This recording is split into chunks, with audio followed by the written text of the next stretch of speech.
with us that I thought were interesting. And going to talk about the ever popular cheap freight and say no to cheap freight and how that is really damaging more drivers than it's actually helping. I'm going to talk a little bit about self-driving trucks and then also talk about a broker out there that has some great things to say and I think everybody should check out. So let's get into it. So first, let's talk about the broker. I am Alliance Logistics. So I talked about yesterday when we were talking about relationships, and also as I'm getting started into doing some more of the YouTube live situations, that I'm looking for people in the YouTube community, in the Facebook Live community, that we can have more in-depth discussions so that instead of those quick sound bites that people will put out in the social media arena that really doesn't dig into all the facets of the business. I'm looking for people that are talking about the business of logistics, not just driving a truck or the business of logistics. Because I strongly believe if you're an owner operator in this business, that you need to understand all the different aspects of this business. And that includes understanding brokers. That includes understanding why a consignee chooses to work with a broker versus working with 100 different independent owner operators, and making sure you can position yourself better and get yourself with the right relationships.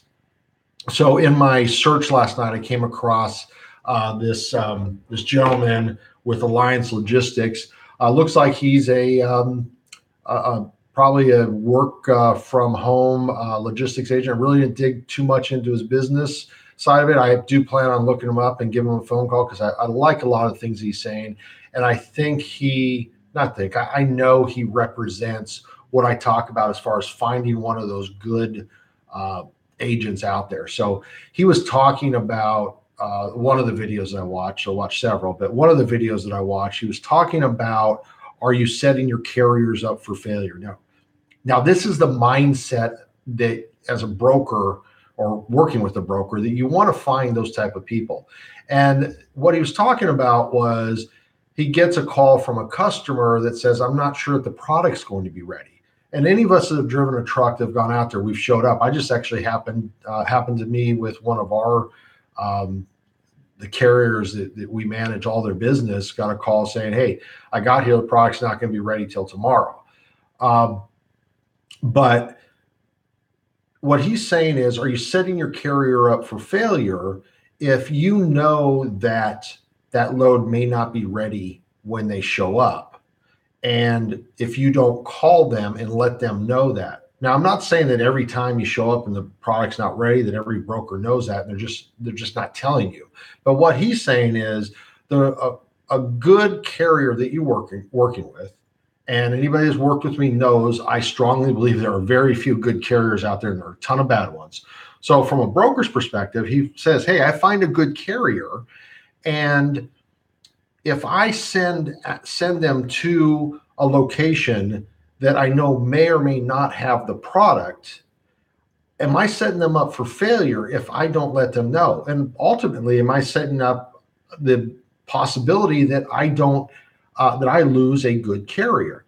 So what he's saying is, it's better off to call the carrier, let them make the decision on if they want to go on in and take the chance. Because what could happen if it doesn't ship till tomorrow is maybe they lose out on the next load. Or because they've already booked a load behind it, they're scrambling. Maybe they can't make as much money. And it's just this cascading effect. Now, from this side, so I'll put in the description here on YouTube. I'll put down there, I'll put a link to his YouTube channel so you can all go check it out. And I highly recommend that you watch some of his videos and you subscribe to his videos. And make sure you subscribe here first, of course, right? So I'll put a link in there. But this brings back as far as with the carrier, something we used to preach heavily to our drivers is that even if you have an inclination that you may be late, you're sitting in traffic, and if the traffic doesn't break in the next 15 minutes, there's no way you're going to make your appointment on time. And if it's safe, call that broker. Let them know, hey, listen, this is what's going on. And that's what we're talking about as far as building trust and building relationships. What I find interesting as I've started to work with a multitude of carriers, many of them are on the newer side compared to the history as far as working with the reputation that we built up with my carrier, is that I find when there's something that goes sideways, truck breaks down, they get held over at a shipper or receiver, something goes wrong where we're either having to turn back a load or something's getting delayed, is I get the questions. And from my carrier at the time, we built up a reputation.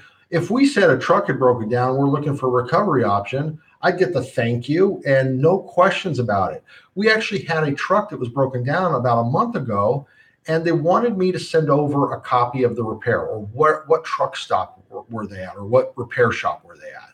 And while I understand that, it was really kind of one of those shocks to me, because it's I've been on the other side, or I've been on that side where what I say in terms of, or what our drivers say and what we say as a carrier, actually they don't question that. So this is where the relationships, and it goes both ways, and you find that good broker. Now, I'm not going to tell you there's not a ton of bad brokers out there, because there are, but often we don't know in that first what's happening whether or not they're a good or a bad broker. And I'll even take it a step further.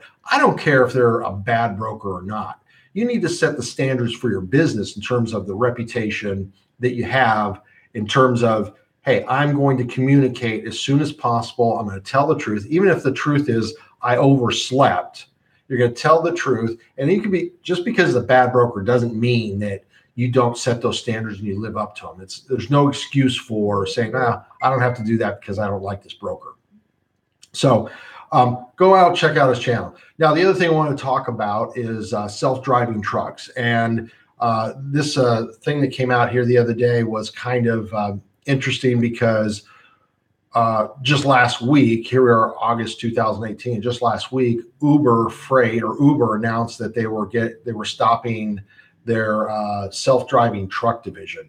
And I'm glad to say I had the pleasure of being out in San Francisco and getting to ride in one of those trucks, and was very, very impressed with the technology and what was happening there. So when I saw today that Michigan State and Texas A&M, and if a lot of you don't know, a lot of research in the transportation and trucking industry, those are the two schools that do most of the research around this. And what I have been, now this is an editorial comment, but in general, my feeling has been that they're ones that are not swayed by money, like what we saw here in Tennessee with a certain company basically buying certain results from a university to help promote their position. So I don't see a lot of that from the university or Michigan State and Texas A&M when they do stuff. So this was a joint. What they did was they were looking at self-driving vehicles and in the transportation or the trucking side of it. What they said, now they only looked for 10 years out. What they said was, we do not believe that self-driving trucks are going to have a material impact in the driver, what am I trying to say? In drivers losing their jobs or filling the gap of the driver shortage that is coming upon us.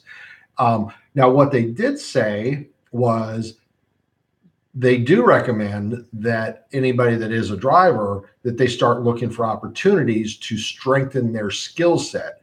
And they were talking about getting more technologically advanced, because as some of these technologies start to progress, it's not going to displace the driver. What it's going to do is it's going to assist the driver. And initially, they're going to be looking for drivers that have the ability to understand and work within the technologies that are out there. Now, I also say this again, this is something that they just looked 10 years out. They did not look past 10 years. So there's nothing saying in 25 years we expect to see this happen. But it really ties in to what I've been saying for a while, which is, I believe where we're going with with this based on our infrastructure and the amount of money that would have to go into our infrastructure to do this, and what we already see where it comes to trains that are in a closed loop environment, almost in a much more controlled environment, and planes that are, you just don't have that. You got a lot of gaps between the planes. When's the last time you've heard of two planes colliding, two commercial airlines colliding? They've got the technology to land and take off on their own, and they can be completely autonomous. And in many of the planes now, and maybe all commercial planes, there's two pilots in there, even though they have the technology to basically run without the pilot. So to say that we're going to put an 80,000-pound truck rolling down the road in a level 5 autonomous level with nobody in the vehicle, I just don't see that that's something that was going to happen, get past a regulatory, or that any company that and find any insurance that's going to be able to do that. So they're really saying the same thing. Do I still believe that we'll probably in that time frame see a level 4, which basically, yes, you have to have a human in there and there's some interaction that needs to take place? Absolutely. The technology will make things safer. But I don't believe we're going to see that from a standpoint of level 5 where there's no drivers in the trucks. So on that. So now let's get into my favorite subject here. And I'm going to do probably multiple pieces on this, so I'm not going to keep this fairly brief. But I coined a phrase, say no to cheap freight is basically a bumper sticker business plan. And far too many drivers out there have this as basically their guiding principle. Now, first off, it's what is cheap freight? It's a subjective saying and number out there. So when you hear things like that, at first obviously, okay, what's cheap freight for one person is great for somebody else. We're seeing now, because here we're in the July, August timeframe, typical slowdowns. There's less freight being shipped, so the rates are dropping. The customers are pushing back on brokers and carriers to keep their rates down because they have more capacity. The supply and demand curve is in their favor. So we hear a lot about this. And the problem with this, now I'm not here preaching saying, hey, you should haul cheap freight. I think that there's a point in time and that you look at and say, hey, you know what? This doesn't make financial sense. But the problem with this bumper sticker business plan that people have out there is that they're not actually making analysis of if it's smart business or not. Too many people, what they have is they have a dollar per mile rate that they're willing to haul for and not below. And then they have a general guess. I said guess at what their cost per mile is. And one of the reasons I say guess is because it doesn't take a lot of analysis to say that if you have $300 in fixed costs per day and you drive 1,000 miles a week, I'd say, let's make it easy, $300 in fixed costs a week, and you drive 1,000 miles, that you have a 30 cents per mile fixed cost. And if you drive 2,000 miles, it's 15 cents. Now, those numbers are obviously way off and skewed. But the point being is, when you're starting the week, you don't know what your miles are going to be. Maybe you have a pretty good idea, or you know what you like to do, but most people don't know what their miles are going to be. So when you have fixed costs in there, and also you've got variable costs that truly are variable, you don't know what your costs are. So this arbitrary say no to cheap freight, when really all people are working on it is two numbers here, is one of the things that I think hurts owner operators more than anything else out there right now. And I tie that into the chest thumping about rates out there with absolutely no context to what we're talking about. Somebody's saying that they have a certain amount of freight, and they, yeah, I should turn that off, right? Or I should turn the ringer off when I'm start this. But you just don't have a any kind of contextual relationship where you just have a, hey, I held $3.50 out of Miami. It's like, well, okay. Yeah, the wife hates it that I keep my ringer on, so she's chiming in there. So what I talk about, and we'll have some other talks, and I've got some videos there. Please subscribe to our channel. Make sure you hit the little bell button so that when we do these lives, you get notified on it. We'd love to hear your comments. But what I talk about, what I recommend people to do is to figure out what your average running is per day, and give yourself let's say 300 miles. Figure out what your fuel costs are based on 300 miles. And take your fixed costs and then come out with what you have as far as what is your fixed cost per day. And then if you take all your personals, what's the profit? What's the minimum profit? I'm not talking about the goal that you want to make. I'm talking about, if I don't make $100 every day, 5 days a week, 46 weeks a year, I can't pay my bills at home. Now the fixed cost, that's your truck payment, your insurance, everything else that comes into that. But so I recommend people coming up with that number.